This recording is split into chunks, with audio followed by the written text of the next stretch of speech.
Pengertian parafrase.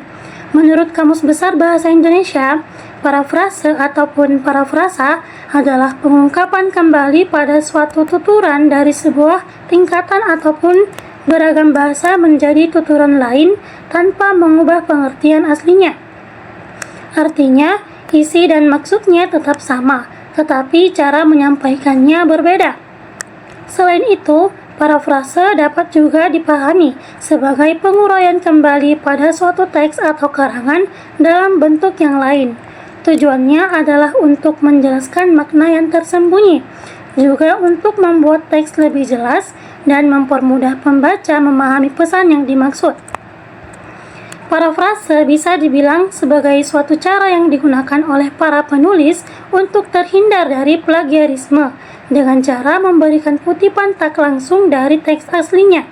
Dengan parafrase, penulis tetap dapat menyampaikan ide orang lain, tetapi tanpa menjiplak kalimat aslinya, selama tetap mencantumkan sumbernya. Parafrase ini merupakan teknik yang penting untuk menulis karya ilmiah, artikel, dan laporan. Selanjutnya adalah cara membuat parafrase. Langkah pertama yaitu membaca teks beberapa kali hingga benar-benar memahami ide utama, detail pendukung, dan nada penulisannya. Langkah kedua yaitu memisahkan fakta, argumen, atau konsep inti dari kata-kata spesifik. Selanjutnya, gunakanlah sinonim dan ubah struktur kalimatnya.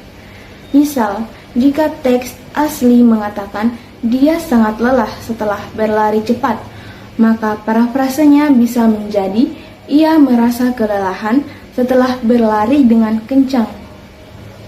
Lalu, bandingkan parafrase dengan teks asli.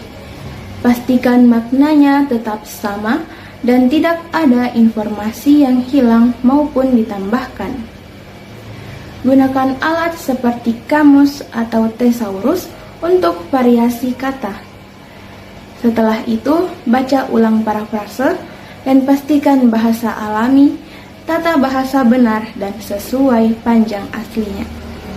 Adapun beberapa tips parafrase yang baik dan benar seperti mengganti kata-kata besar menjadi luas atau cepat menjadi kilat, namun tetap menjaga konteks. Jika teks asli adalah kalimat aktif, maka ubah ke kalimat pasif atau gabungkan beberapa kalimat menjadi satu. Kemudian, jangan salin lebih dari 2 sampai 3 kata berturut-turut. Jika terpaksa, gunakanlah tanda kutip. Parafrase untuk artikel ilmiah bentuknya harus formal, sedangkan untuk blog bisa lebih santai. Berlatihlah seperti mengambil teks sederhana, misalnya, cuaca hari ini sangat panas, dan parafrasekan menjadi suhu udara saat ini terasa sangat tinggi. Jika merasa kesulitan, cobalah aplikasi seperti Grammarly atau Quillbot untuk ide. Tetapi juga jangan andalkan sepenuhnya aplikasi tersebut. Di sini saya akan menjelaskan bagian contoh parafrase.